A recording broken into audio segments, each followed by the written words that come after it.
I'm Natasha. I'm the founder of a mobile payment app called Rupee. And the discussion that we all actually had was not just thinking about influencer marketing, but also thinking about how to make it economical to track it. And someone brought up the point of how to make sure it's actually followed through and leads to an actionable execution by the customer. So I'll let everyone introduce themselves and talk about it, and then I'll close on what we think were our findings. Hi, I'm Ritika and I'm taking care of marketing with Rupee. So the experience which I would say is we're a startup and we have a limited budget. So we can't afford big celebrities or brand ambassadors who can take care of our marketing in terms of influencing our customers. Since our product model is such that we have two types of influencers which needs to be done, like the merchant and the consumer. So we have to influence both of them to be a part of our project. So there are different avenues which we use. We use the online marketing as well as the offline, because as the panel who said that it's not just about the online marketing which can influence, because the penetration of that is limited to some extent, and it's more of the offline which is like the direct connect with the person in the marketing. So with regards to the online marketing, I would say that we use different platforms in terms of the social marketing, the bloggers, we run different contests, and we do peer-to-peer engagement in terms of like we reward the consumers who refer their people, so they are like the influencer for them. And in terms of the offline, what we do is like, so say we have our college ambassadors, or we have the promoters at the places where we operate, and they are our influencers. They represent our brand, and they talk about the product, and they influence the people who are coming and using it. So that's something which I would say is not just limited to having big brands, but also about like how you strategize it and how you make the perfect execution of these models. Hi, I'm Vedanath. I work for Franklin Templeton. In our industry, influencer marketing is not allowed. So you cannot have any. It's tough to the extent that if you advertise products on Facebook and any person comes and likes it, then it's testimony to again influencer marketing. So even that is questioned. So it's a bit difficult. Having said that, obviously influencer marketing is in the digital world. You can't. I think everything is influencer marketing. I think all of us are influencers. I mean, in the room, people don't. And specifically, the other panelists will speak about the points mentioned in the sheet. But I would lay context by saying I think influencer marketing is all around. You don't book hotels without checking TripAdvisor reviews. You don't book movie tickets without checking reviews. You don't download apps without seeing what's the rating. I don't think we really do anything without checking what peers are saying. So probably there's a shift. It's like everybody having its probable 15 minutes of fame, as someone once said. I think in tomorrow's in the going forward, I think all of us will be influencers, and people would want a very people would want very unbiased probably marketing, peer-to-peer marketing, not really having a celebrity or someone influencing the brand. So going forward, I think everybody is going to be an influencer for others' decisions. And we live in an ecosystem where feedback will be even more random, and decisions will be made on what your peers think about any product or service or.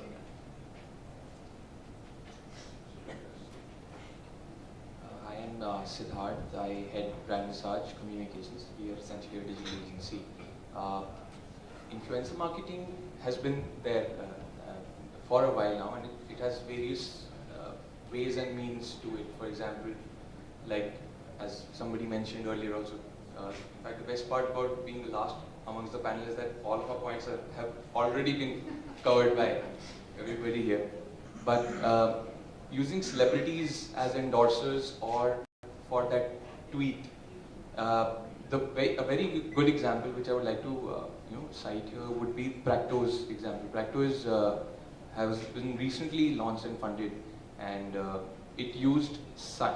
basically Practo is an app which lets you identify and find right doctors around you in your vicinity, hyper local.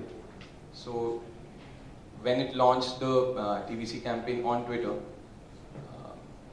Saina Nehwal retweeted or tweeted it as saying that find the best orthopedics in your locality, and for that link, visit this link, and that ended up getting more downloads than any other, probably the paid campaign also, because Saina Nehwal, they reach out to Saina Nehwal, obviously it was a paid tweet. So she's an influencer for a lot of people, and when she tweets, obviously it's like a face, she's like a face gives a face to a brand.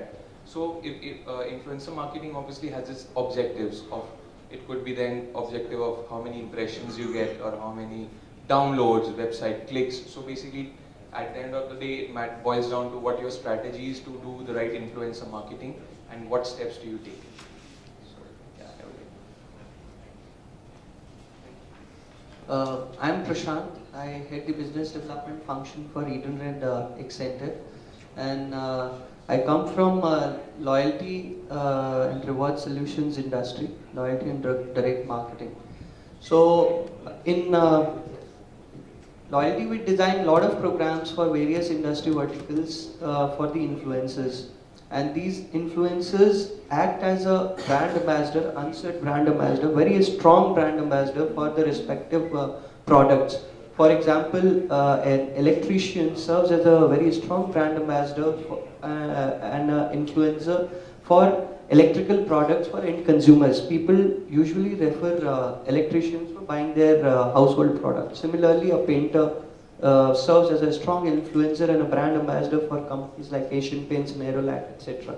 And an architect can be a strong influencer and brand ambassador for home decoratives and building products.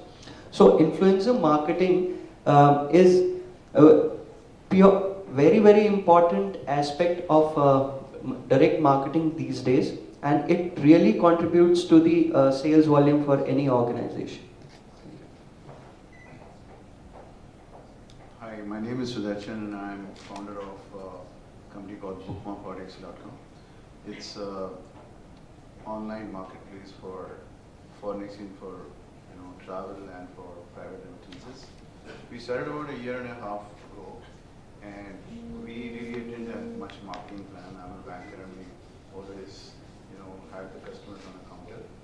But then all that we did was just do some CPC and probably nothing else. But 1.5 years down the line, we get something like 600 orders, and our Google answers come to nothing. We do almost 86% on organic or direct. And I think the only thing that we stuck down here was to see that our customers were very, very happy. We always made sure that our product was right, our service was right, and all that we're doing was right. And that just created the word, and we have now about 60% plus people come to us which are either referred or other repeat customers. So, but from this conference, I just learned a lot about how to, actually go down to the customers and ask them to influence. And I think somebody made a very nice point here, how to influence the influencer. My question here was to how to find an influencer.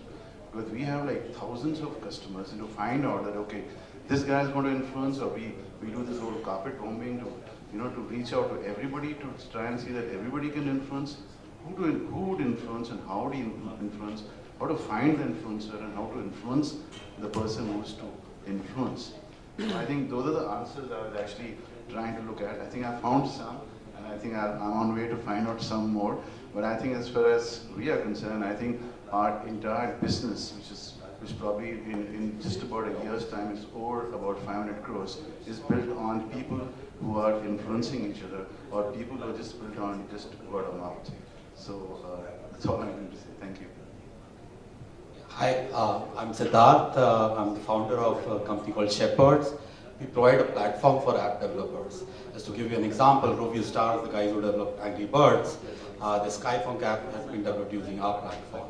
So for me, I'll just start with a problem quickly, is that for us, our developer base, actually people who develop apps and making more money was North America, China, Japan and South Korea. If you had to reach to that market, you had to do something which was a little different. And that's where I had to quickly put one more differentiation, that one is that there is a celebrity influencer who's a direct influencer, and then there is a micro or an indirect influencer where who is a person like us.